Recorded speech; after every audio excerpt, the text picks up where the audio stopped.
Malam ini kita mau bahas firman Tuhan tentang hidup yang membuahkan hasil. Kita harus membuahkan hasil. Kita harus memikirkan apa hasil-hasil yang positif yang harus kita berikan kepada orang lain, kepada keluarga kita, kepada pelayanan kita, bahkan kepada hidup kita sendiri. Dalam Yosua 2 ayat 6 sampai yang ke-9 dikisahkan sebuah kisah tentang seorang Rahab. Jadi ketika peralihan kepemimpinan dari Musa kepada Yosua, Yosua memerintahkan 2 orang pengintai pergi ke Yeriko. Karena Tuhan memerintahkan kepada Yosua supaya mereka mengambil tanah Yeriko menjadi milik mereka. Jadi kedua pengintai tersebut tiba di Yeriko dan ternyata keberadaan mereka di sana diketahui oleh para prajurit dan raja memerintahkan supaya mereka ditangkap dan dibunuh. Akhirnya ada sebuah rumah yang ditemui oleh kedua pengintai tersebut dan yang mereka temui itu adalah perempuan sundal, yaitu Rahab namanya. Rahab ini seorang perempuan yang baik.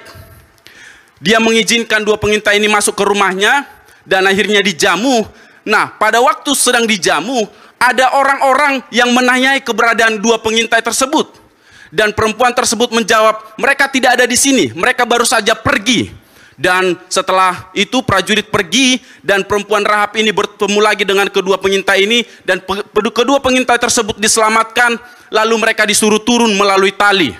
Dan mereka mengikat sebuah perjanjian di sana, teman-teman. Dalam Yosua 2 ayat 6 sampai 9 dikatakan begini, ayat 10 saya baca untuk kita. Sebab kami mendengar bahwa Tuhan telah mengeringkan air laut teberau di depan kamu ketika kamu berjalan keluar dari Mesir. Ayat 12 dikatakan, maka sekarang bersumpahlah kiranya demi Tuhan, bahwa karena aku telah berlaku ramah terhadapmu, kamu juga akan berlaku ramah terhadap kaum keluargaku. Dan berikanlah kepadaku suatu tanda yang dapat dipercaya, bahwa kamu akan membiarkan hidup ayah dan ibuku, saudara-saudaraku yang laki-laki dan yang perempuan, dan semua orang-orang mereka, dan bahwa kamu akan menyelamatkan nyawa kami dari maut. Puji Tuhan. Kisah ini akhirnya berjalan begitu panjang dan tiba waktunya ketika Yosua memerintahkan semua bangsa Israel untuk merebut Yeriko dan akhirnya semua orang yang ada di Yeriko tersebut dibasmi kecuali keluarga Rahab. Kenapa keluarga Rahab diselamatkan? Karena ia telah memberikan pertolongan kepada orang-orang Israel pada saat itu. Orang Israel bisa merebut karena pertolongan Rahab terhadap kedua pengintai tersebut. Di sini kita bisa melihat bahwa kita bisa membuahkan hasil melalui sikap yang kita perbuat kepada orang lain. Siapa itu Rahab? Rahab adalah seorang pelacur, perempuan sundal. Perempuan sundal, teman-teman, dianggap hina. Ia tergolong musuh Israel karena dia adalah Yeriko, ya, orang yang belum percaya kepada Yahweh. Namun teman-teman harus ketahui bahwa saat semua orang hingga raja pun gemetar dan ketakutan ketika kedua pengintai tersebut datang, justru Rahab mampu melihat Allah yang berkuasa. Haleluya. Rahab mampu melihat Allah yang berkuasa di tengah-tengah ketakutan. Bukankah hari-hari ini situasi sangat mencekam, menakutkan, mencemaskan, di mana-mana ada krisis, di mana-mana ada ketakutan terhadap COVID-19. Tapi justru seperti perempuan Rahab ini, disinilah kita harus melihat bahwa Allah yang berkuasa, Allah yang kita sembah mampu melepaskan kita. Amin. Mampu menolong kita. Jadi jangan takut, jangan gentar. Tuhan akan menolong umatnya yang terus berharap kepada Dia. Amin. Di dalam Yosua 2 ayat 11 dikatakan, ketika kami mendengar itu, tawarlah hati kami dan jatuhlah semangat setiap orang yang menghadapi kamu. Sebab Tuhan Allahmu ialah Allah di langit di atas dan di bumi di bawah. Ayat 12, maka sekarang bersumpahlah kiranya demi Tuhan, bahwa karena aku telah berlaku ramah terhadapmu, kamu juga akan berlaku ramah terhadap kaum keluargaku. Kiranya setiap kita, teman-teman, terus berlaku ramah, berbuat baik kepada banyak orang. Sehingga melalui orang yang justru kita ramahin itulah Tuhan memberikan pertolongan kepada kita. Orang yang kita tolong suatu saat akan menolong kita. Orang yang kita bantu suatu saat akan membantu kita. Orang yang kita tolong untuk mendapatkan pekerjaan, justru suatu saat mereka juga nanti yang Tuhan pakai untuk menolong kita, menolong anak-anak kita, menolong saudara kita mungkin yang sudah tiba di Batam ini dan belum mendapatkan pekerjaan. Rahab pada akhirnya percaya kepada Allah dan hidupnya telah berbuah karena membantu orang Israel. Buah adalah tanda kehidupan. Hidup yang membuahkan hasil tidak memandang usia, teman-teman, ya. Mau anak remaja, mau usia 20-an, 25, 30-an, bahkan orang tua sekalipun, kita harus hidup memberikan buah. Mazmur 92 ayat yang ke-12 dikatakan begini, orang benar akan bertunas seperti pohon korma, akan tumbuh subur seperti pohon aras di Libanon.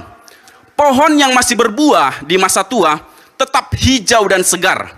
Mereka akan tetap berbuah pada hari tua, mereka akan gemuk dan segar. Ayat 15 dikatakan, untuk memberitakan bahwa Tuhan itu benar, bahwa ia gunung batuku dan tidak ada kecurangan padanya. Kenapa Tuhan suruh kita berbuah sampai masa tua? Untuk apa? Untuk memberitakan, untuk menceritakan kepada banyak orang bahwa Tuhan yang kita sembah adalah Tuhan yang benar. Dia adalah gunung batu kita. Dia mampu memberikan pertolongan, bahkan mencukupkan segala keperluan kita. Haleluya. Bagaimana hidup yang membuahkan hasil? Saya akan menyampaikan 3 poin, 3M untuk kita semua. Yang pertama ialah mau menolong. Dalam Yakobus 2 ayat 25 dikatakan, dan bukankah demikian juga Rahab pelacur itu dibenarkan karena perbuatan-perbuatannya ketika ia menyembunyikan orang-orang yang disuruh itu di dalam rumahnya, lalu menolong mereka lolos melalui jalan yang lain. Wow, sampai Yakobus sendiri pun mengisahkan atau menulis perbuatan dari perempuan Rahab. Teman-teman yang dikasihi Tuhan, menolong tidak tunggu sukses dulu. Tunggu saya kaya dulu, tunggu saya punya mobil dulu, tunggu cukup dulu baru saya menolong. Sampai kapan cukup? Justru apa yang ada di tangan kita sekarang harus kita gunakan untuk menolong. Ketika kita sudah memberikan yang sedikit itu, maka Tuhan akan menambah-nambahkan kepada kita supaya kita bisa menolong lebih banyak orang lagi, ya. Lebih luas lagi jangkauan kita. Apa yang bisa kita berbuat hari-hari ini buat orang-orang yang kita kasihi? Apakah itu orang tua, saudara, teman-teman kita, sahabat, bahkan rekan-rekan kerja yang ada di perusahaan mungkin. Kita jarang mengetahui, teman-teman, seberapa besar orang itu mengasihi kita ketika mereka masih ada di sisi kita. Namun setelah mereka tidak ada lagi, pada saat itulah banyak orang merenung bahkan menyesal. Suatu saat kita akan dipisahkan dengan orang tua kita, dengan teman-teman kita, dengan kerabat kita. Karena apa? Mungkin karena menempuh pendidikan di luar kota, karena kita berkeluarga dan harus pisah dari rumah orang tua, dan mungkin karena pekerjaan. Selama kita masih tinggal di rumah orang tua, atau selama mereka masih hidup, berbuat baiklah sebanyak-banyaknya untuk mereka yang kita kasihi. Teman-teman yang dikasihi Tuhan, bukankah ketika misalnya ada teman kita dipanggil Tuhan, kita akan berpikir, waduh, kenapa waktu itu saya nggak nolong dia ya? Kenapa waktu itu saya nggak ngampunin dia ya? Mungkin ada di antara teman-teman yang punya pengalaman waktu orang tuanya sudah dipanggil Tuhan, penyesalan pun, air mata pun bercucuran. Kenapa dulu saya nggak ngirim terus untuk orang tua? Kenapa saya dulu nggak berbuat baik?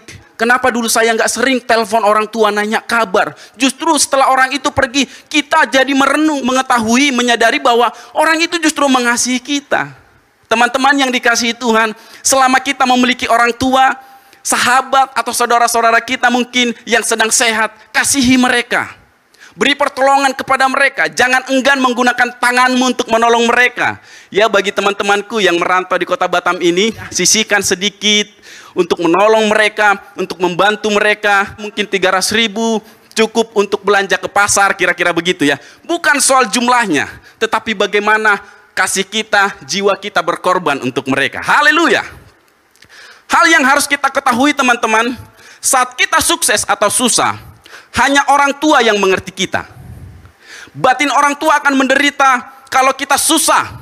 Orang tua kita tidak pernah meninggalkan kita bagaimanapun keadaan kita. Sahabat bisa ninggalin kita. Bahkan teman-teman, saudara-saudara kita bisa meninggalkan kita. Tapi orang tua akan selalu mengasihi kita, menanyain kabar kita, situasi kita seperti apa. Mereka tidak akan pernah meninggalkan kita. Haleluya. Walaupun kita pernah kurang ajar, teman-teman, kepada orang tua kita, mereka akan tetap mengasihi kita. sejahat-jahatnya anak, orang tua itu akan tetap mengasihi, memberikan nasihat. Meskipun nggak didengar, tetap disampaikan nasihat. Supaya apa? Supaya anaknya ini nanti menjadi orang. Ya, supaya anaknya ini nanti berbuah, menjadi orang yang sukses di masa yang akan datang. Sebab itu mulai dari sekarang, mari kita lebih mengasihi dan menghargai orang tua selagi mereka masih hidup. Menghargai, menghormati, dan merawat orang tua adalah sebuah keharusan yang diperintahkan oleh firman Tuhan. Saya ingat kisah seorang janda miskin, saudara, dalam Lukas 21 ayat 1 sampai yang keempat dikisahkan ketika Yesus saat itu melihat ada seorang janda miskin menaruh 2 peser ke peti persembahan, ya. Lalu Yesus berkata, perempuan miskin itu, janda tersebut memberi lebih banyak daripada orang-orang yang ada di sini. Kenapa Yesus memberikan perbandingan antara janda miskin tersebut dengan orang-orang yang ada di sekitar itu?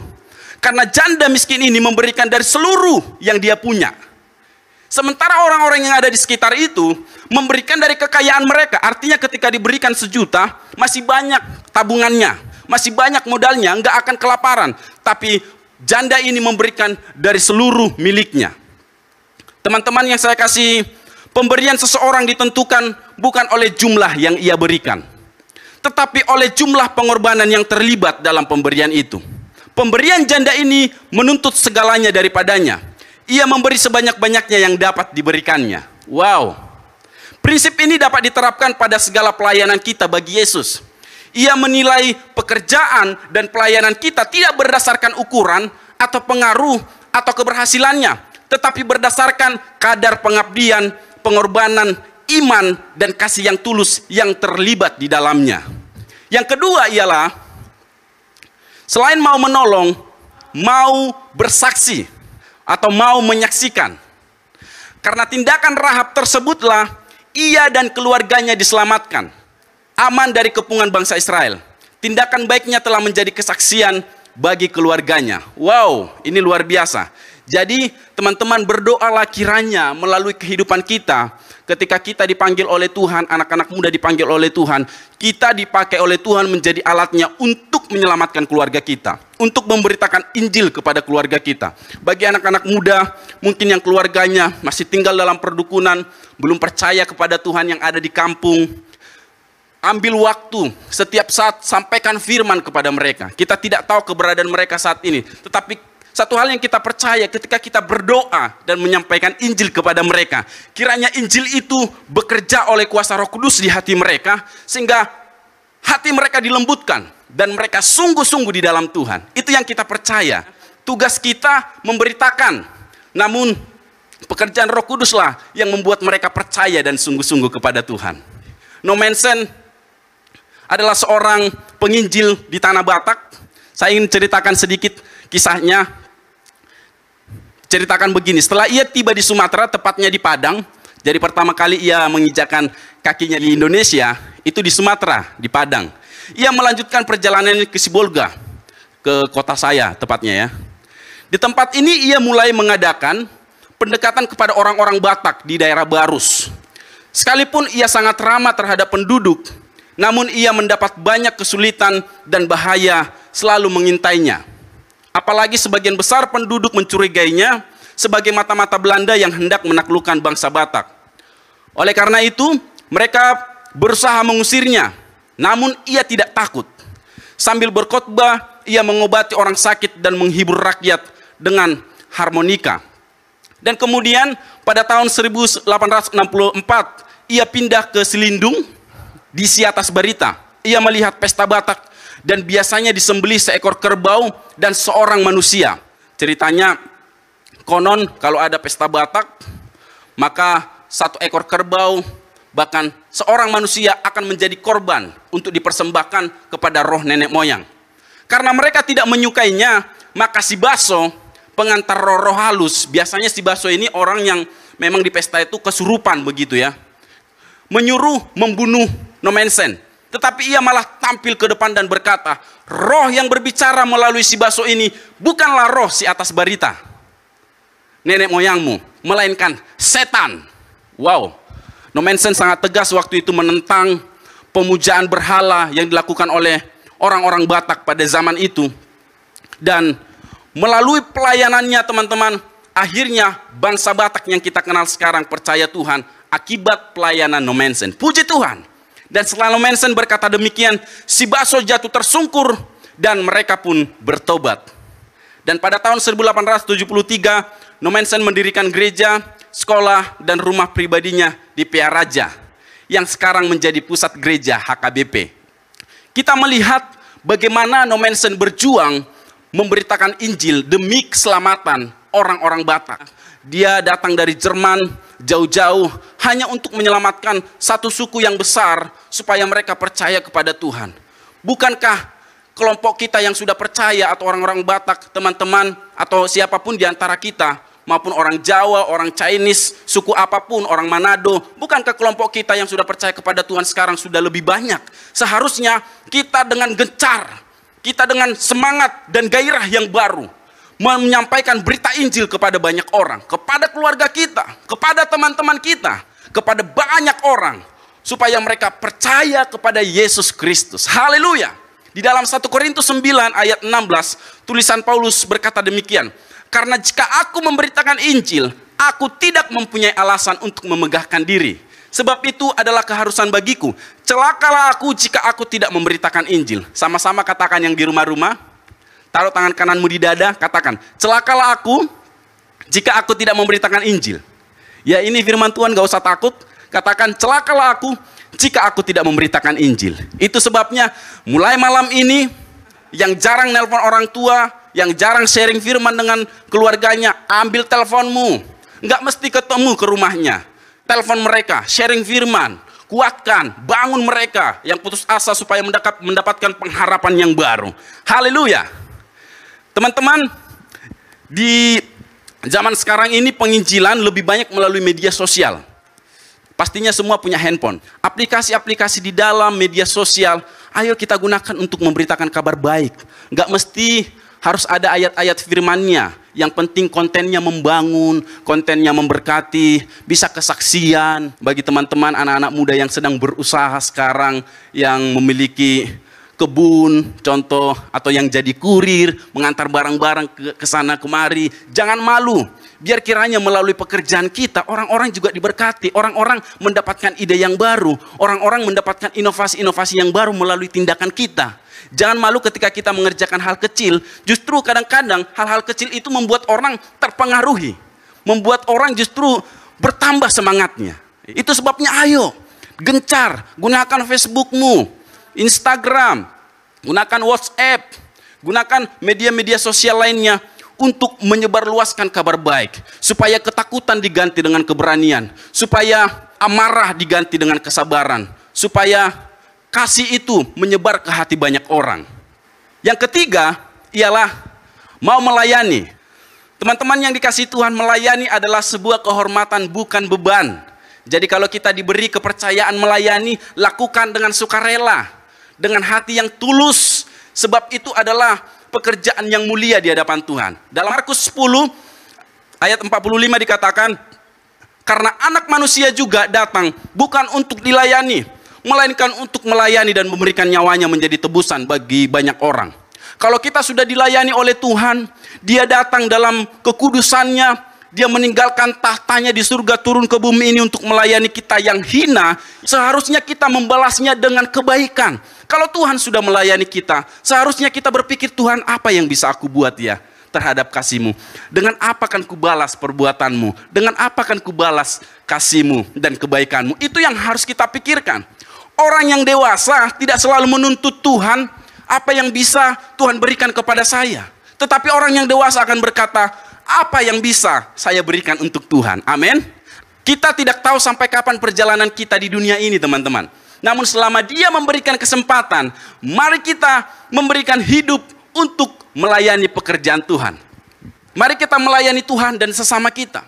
Orang yang mengasihi Tuhan akan nampak dari bagaimana ia melayani sesamanya. Kalau ia terus cakap kotor, membangkang ke orang tuanya, orang itu adalah ciri-ciri yang tidak mengasihi Tuhan. Orang yang mengasihi Tuhan akan nampak dari sikapnya bagaimana dia berperilaku, Apakah dia ramah kepada orang lain? Apakah dia mendengarkan nasihat orang tuanya? Apakah dia tunduk kepada pemimpinnya atau kepada bosnya? Nggak usah berkata, saya ini orang taat, saya ini mengasihi Tuhan. Nyatanya di PT melawan bosnya, di rumah melawan orang tuanya. Keistimewaan yang kita peroleh bukan hanya menjadi anak-anak Allah yang dikasihi, melainkan juga ketika kita menerima panggilan pelayanan Kristus yang kudus dan tak bercelah. Jadi ketika kita melayani, itu adalah keistimewaan. Tidak ada perbuatan yang tak berarti jika kita lakukan untuk Kristus. Segala sesuatu harus kita kerjakan untuk Kristus. Bagi teman-teman yang sedang bersekolah, lakukan itu untuk Kristus, itu adalah pelayananmu. Yang sedang bekerja, lakukan itu untuk Kristus, itu adalah pelayananmu. Yang sedang berusaha, bercocok tanam, atau pekerjaan apapun yang sedang berkuliah, itu adalah bentuk pengabdian dan pelayanan kita kepada Tuhan.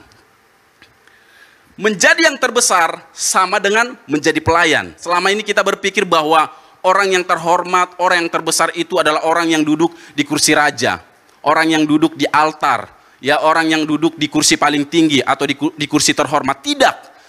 Alkitab berkata bahwa orang yang terbesar harus menjadi pelayan. Sebab siapa menjadi teladan kita? Yesus Kristus. Yesus Kristus dia yang terbesar, dia yang termulia. Tapi dia rela turun ke dunia ini menjadi pelayan, melayani kita, orang-orang yang berdosa ini. Haleluya. Teman-teman yang saya kasihi, hal-hal besar tidak pernah datang dari zona nyaman. Kalau kita mengharapkan hal-hal besar, hal-hal yang dilipat gandakan, hal-hal yang sebelumnya kita tidak pernah pikirkan dan Tuhan lakukan, jangan tinggal di zona nyaman. Jangan hidup santai, ingin dilayani melulu. Ini saatnya berubah dan mau melayani. Puji Tuhan. Sebagai kesimpulannya bagi kita, supaya kita hidup membuahkan hasil, yang pertama tadi apa teman-teman? Mau menolong. Yang kedua, mau bersaksi atau mau menyaksikan. Yang ketiga apa teman-teman? Mau melayani. Waktu kita terbatas, jadi jangan sia-siakan kesempatan yang ada. Temukan perbuatan yang membuahkan hasil dan lakukanlah.